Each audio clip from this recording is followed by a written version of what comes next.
तो देखिए बड़ी खबर आपको बता दें, महाराष्ट्र में सरकार गठन के लिए फिर से हलचल तेज हो चुकी है। तमाम जो विधायक है विधायक दल की बैठक में पहुंचने के लिए तस्वीर दिख रही है और वहीं पर दोनों पर्यवेक्षक यानी कि गिरीश महाजन और निर्मला सीतारमण भी पहुंच चुके हैं।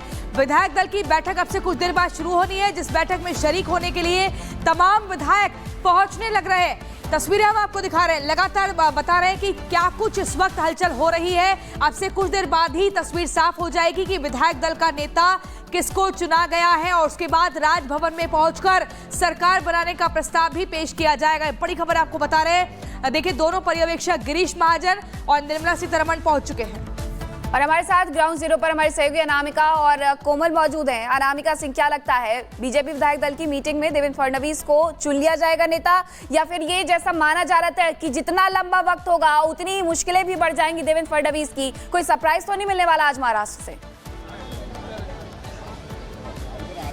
देखिए ये बीजेपी की ये एक तरीके से फॉर्मेट रहा है, परंपरा रही सरप्राइज देने का। हालांकि जैसा हमने मध्य प्रदेश में देखा, जैसा हमने राजस्थान में देखा, हमने कई एग्जांपल्स देखे हैं राज्यों में, लेकिन जब बात महाराष्ट्र की करते हैं तो हमारे पास जो मुख्य चेहरे जिनके नाम पे पार्टी ने चुनाव लड़ा है उसमें फडणवीस जो है वो प्रबल दावेदार है मुख्यमंत्री पद को लेकर। हालांकि देखिए फिलहाल अगर मैं बात करूँ यहाँ की मीटिंग की, तो देखिए विधायक दल की मीटिंग से पहले अंदर कोर कमेटी की मीटिंग हुई है, बीजेपी के कोर कमेटी की मीटिंग हुई है और इस कोर कमेटी की मीटिंग में भी निर्मला सीतारमण से लेकर विजय रूपाणी, चंद्रशेखर बावनकुले से लेकर के फडणवीस और तमाम नेता मौजूद रहे हैं। और इस कोर कमेटी की मीटिंग के बाद विधायक दल की बैठक की जाएगी, क्योंकि बैठक सीतारमण आई ही हुई है इसी काम के लिए, जब वो पार्टी का संदेश और जो पार्टी का मैसेज है वो विधायकों को सुनाएंगी, बताएंगी, उसके बाद नाम का ऐलान किया जाएगा। तो सरप्राइज एलिमेंट को लेकर के लास्ट मोमेंट तक कुछ भी कहना जल्दबाजी होगी, क्योंकि बीजेपी का ये फॉर्मेट रहा है करने का।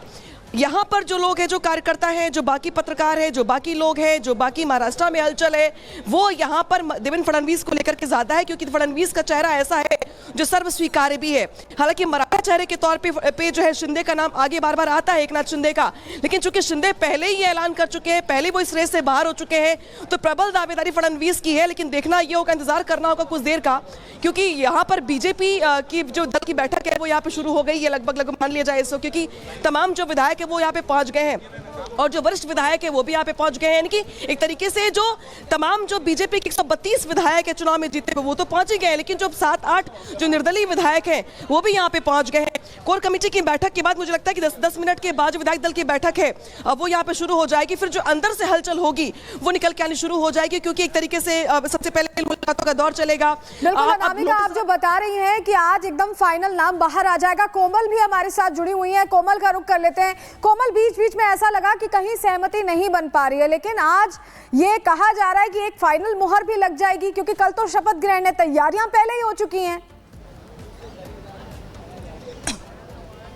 बिल्कुल, शपथ ग्रहण में शेष एक दिन रह गए हैं, लेकिन ऐसे में आज देखिए यहाँ पे बैठक हो रही है। 12 दिन के बाद सीएम के चेहरे को लेकर के जो सस्पेंस है वो खत्म होगा। बीच में कई बार ऐसी तस्वीरें आई जिसमें नाराजगी देखने को मिल रही थी। बात अगर हम एकनाथ शिंदे की करें तो देखिए वो अपने गाँव चले गए थे। जब वो अपने गाँव गए थे तो उनके जो विधायक थे, उनके काफ़ी करीबी जो थे संजय सिरसाट, उनके भी बयान से यही लग रहा था कि कहीं ना कहीं एक अंदरूनी जो है अंदरूनी पेज जो है किसी बात को लेकर के, पोर्टफोलियो को लेकर के वो फंसी हुई है। हालांकि देखिए तस्वीर उन्होंने साफ कर दी कि जो भी केंद्र नेतृत्व फैसला लेगा उसका पूरा समर्थन जो है वो महायुति की तरफ से, यानी दोनों दलों की तरफ से, बात अगर हम शिंदे दल की करें या अजीत पवार दल की करें, उनकी तरफ से पूरा समर्थन होगा। लेकिन इस बीच अब 12 दिन के बाद ये सस्पेंस खत्म होगा। तस्वीरें आपको विधान भवन से तस्वीरें दिखा रहे हैं, हलचल पूरी तरह से बढ़ गई है, क्योंकि 132 जो विधायक है बीजेपी के वो यहाँ पे पहुंच गए हैं।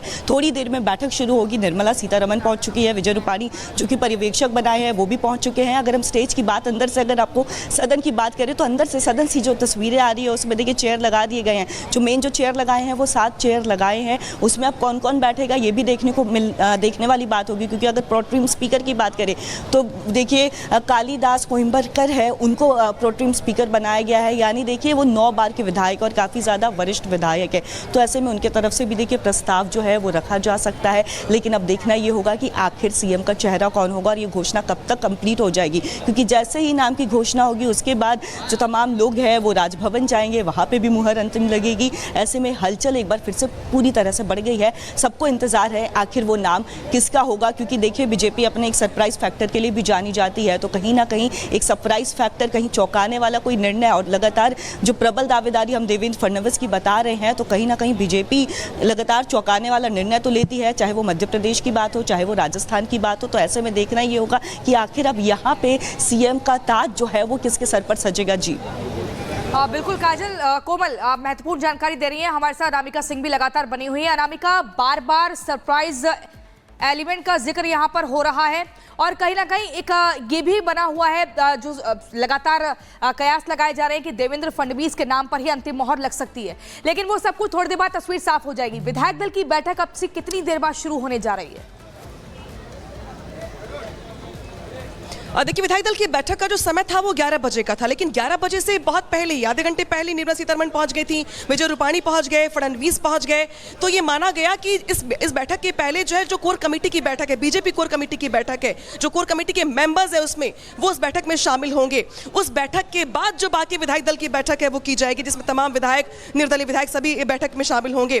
तो कोर कमेटी की बैठक लगभग खत्म हो चली है। 10 मिनट के बाद जो विधायक दल की बैठक है वो की जाएगी।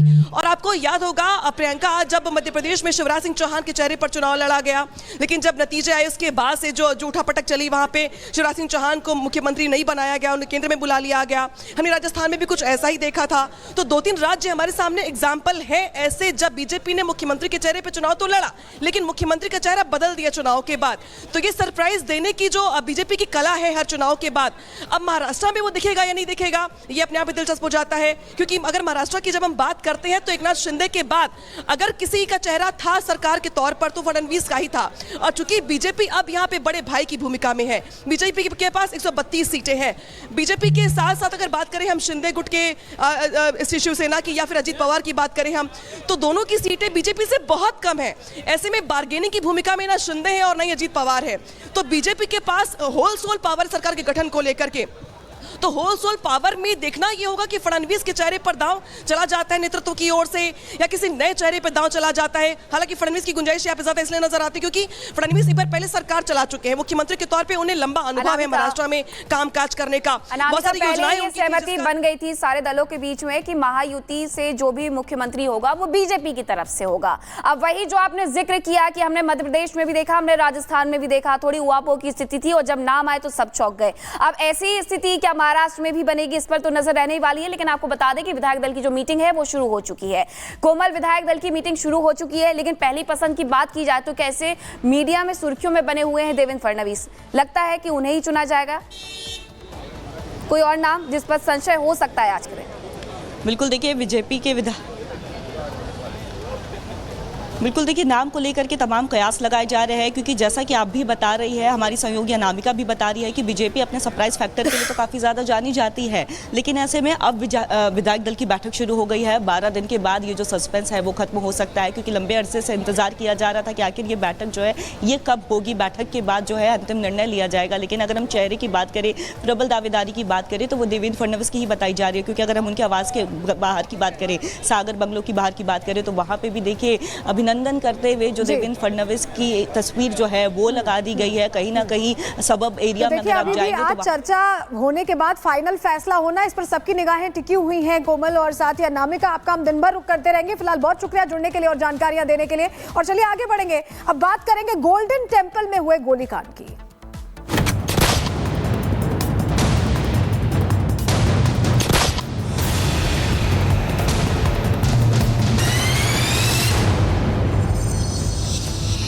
इस बीच बड़ी खबर आ रही है अमृतसर से, जहां आपको बताया सुखबीर सिंह बादल पर जानलेवा हमला करने वाले स्वर्ण मंदिर परिसर में गोली मारने की उन पर कोशिश की गई है। सेवादारों ने हमलावर नरेंद्र सिंह को पकड़ लिया है। पुलिस फिलहाल पूछताछ कर रही है। सुखबीर सिंह बादल जो सेवादारी कर रहे थे, उन पर अचानक अटैक होता है, ये बड़ी जानकारी आपके सामने रख रहे हैं। और इस बीच आपको बताएं कि हमलावर शख्स को पकड़ा गया है, नरेंद्र सिंह, जिसकी पहचान हुई है, जिसको लेकर अब पूछताछ का दौर चल रहा है। तो स्वर्ण मंदिर के अंदर ये घटना होती है।